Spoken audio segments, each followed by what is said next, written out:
विदुर जी महाराज जब ये सुनते हैं अपने कानों से कि वह पागल को खवाए हुए और छिलका ज्यादा स्वाद दे रहे है, विदुर जी ने कहा कि मुझे लगता है भगवान आपकी जीभ खराब है गई है।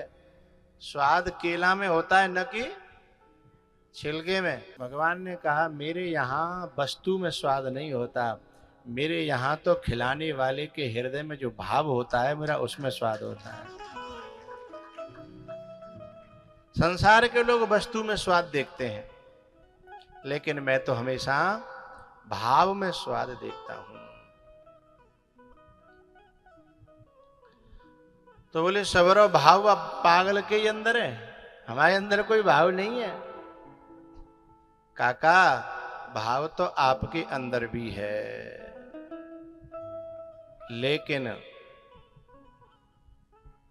आपके भाव में थोड़ी सी चतुराई मिली है, चालाकी मिली है, लेकिन काकी के भाव में 1% भी मिलावट नहीं है। मुझे चतुराई से क्या लेना देना, चालाकी से क्या लेना देना, व्यवस्था से क्या लेना देना। भाव का भूखा हूं बस मैं, भाव ही बस सार है, और भाव से मुझको भजे तो भव से बेड़ा पार है। आखिरकार भगवान ने विदा ली प्रसाद पाकर के। धृतराष्ट्र जो था उसने विदुर जी को बुलवाया कि मेरे हृदय में बड़ी घबराहट और बेचैनी हो रही है। विदुर जी ने कहा कि तुम्हारे यहां साक्षात भगवान आए और आप गद्दी पर बैठे रहे, और आपकी औलाद जो है बक बक बकती रही, आप एक शब्द नहीं बोले, भगवान का अपमान हुआ, तो बेचैनी तुम्हें नहीं होगी तो क्या बेचैनी किसी और को होगी? घबराहट तुम्हें नहीं होगी? भैया ये घबराहट आगे के किसी बहुत बड़ी अनिष्ट का संकेत है। अभी भी आप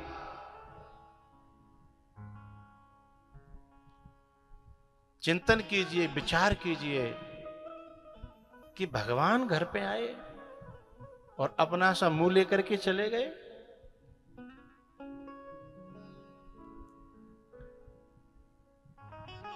ऐसा समझा रहे थे विदुर जी महाराज। तो कल भी मैंने कहा था कि चुगलखोर सदा से रहे हैं।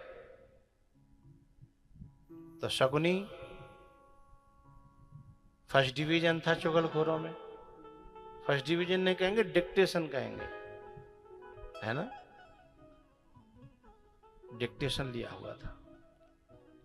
उसने जाकर के ऐसी आग लगाई दुर्योधन के हृदय में, और दुर्योधन ने आकर के पिता में विदुर जी महाराज को और अपशब्दों का प्रयोग किया। उसी समय विदुर जी महाराज ने कौरव सभा को त्याग दिया।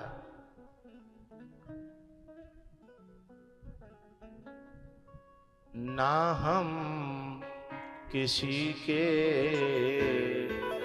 न कोई हमारा,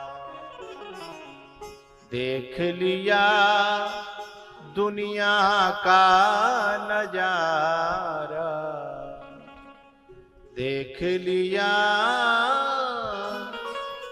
दुनिया का नजारा, ना हम किसी के न कोई हमारा, ना हम किसी के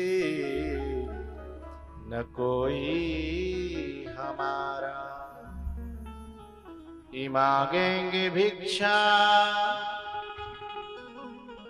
करेंगे गुजारा, ना हम किसी के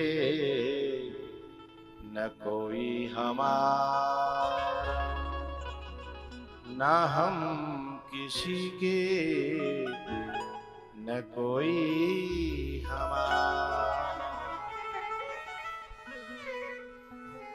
हस्तिनापुर का त्याग करके विदुर जी महाराज सीधे वृंदावन गए। वहां उद्धव जी से भेंट हुई। उन्होंने कहा कि हे विदुर जी, आपको भगवान बहुत याद करते थे और आपको कथा सुनाने के लिए आपका इंतजार कर रहे हैं। कौन? मैत्रेय जी। कहां? बोले हरिद्वार में। आप वहां जाइए। विदुर जी मैत्रेय जी के पास गए हैं और सबसे पहले उन्होंने कहा कि भगवान, मुझे ऐसे खानदान में जन्म क्यों लेना पड़ा? तब मैत्रेय जी ने कहा, हे विदुर जी, आप तो धर्मराज के साक्षात अवतार हो।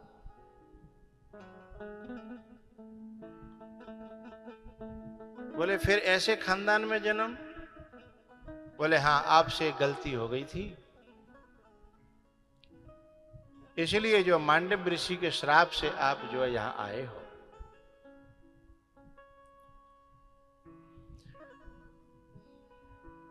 धर्म जो है उस समय दो रूपों में अवतरित हुआ था, युधिष्ठिर के रूप में और विदुर जी के रूप में।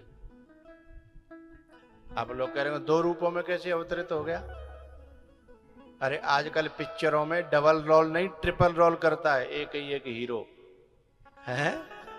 डबल नहीं, ट्रिपल ट्रिपल, तीन तीन रोल अकेला करता है।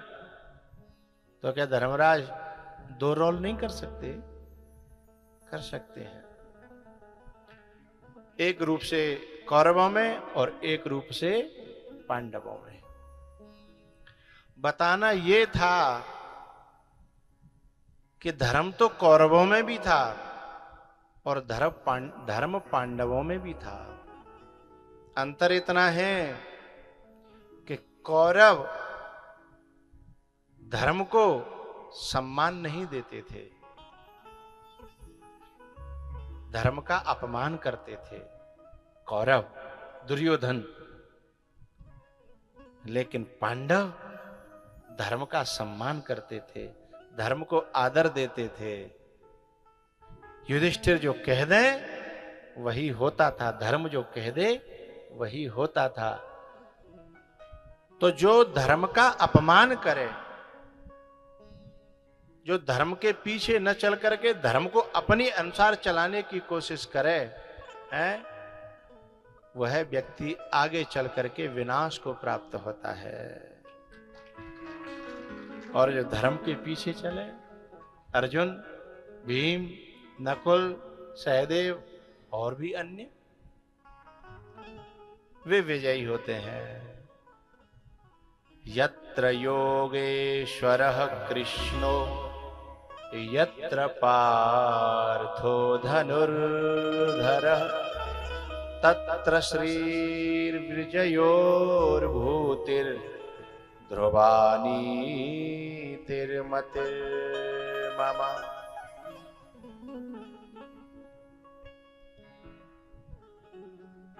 बोले मांडव ऋषि के श्राप के कारण आपको ऐसे कुनबा में, खानदान में जन्म लेना पड़ा जहां आपकी कोई बात न सुने, आपको उल्टे सीधे शब्दों का प्रयोग हो।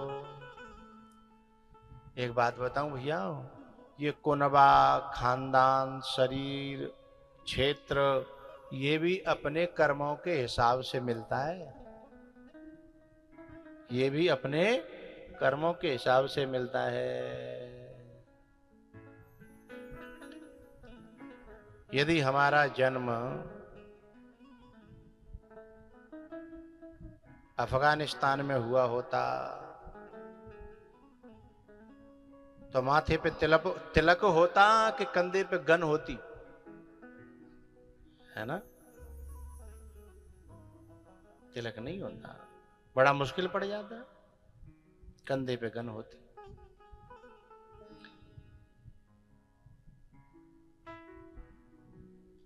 अच्छे खानदान का मिलना सौभाग्य की बात है, अच्छे क्षेत्र का मिलना, फिर अच्छे संगी साथियों का मिलना, ये बड़े पुण्य से मिलता है, यूं ही नहीं मिल जाता। जब ऐसे लोग मिले तो लोगों को मत कोसना, तो अपने कर्म को, अपने प्रारब्ध को, क्योंकि उसी के हिसाब से हमें मिलता है।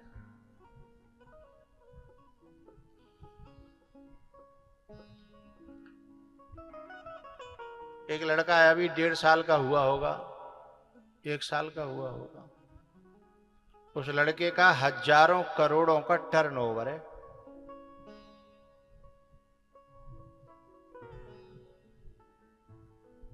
एक 1.5 साल का हुआ है, हजारों करोड़ों का टर्नओवर है। बोले कौन? बोले अंबानी का नाती। अंबानी का जो नाती है, उसका कोई टर्नओवर यानी कमाई बता सकता है? नहीं बता सकता।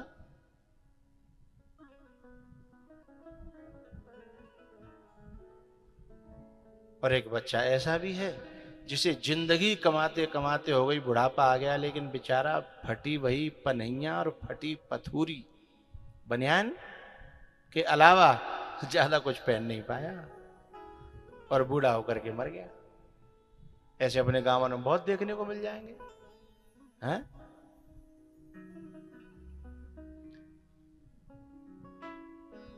कर मन की गति न्यारी, उधो कर मन की गति न्यारी, कर मन की गति न्यारी, जीव फिरत माया कर प्रेरा, काल कर्म स्वभाव गुण घेरा।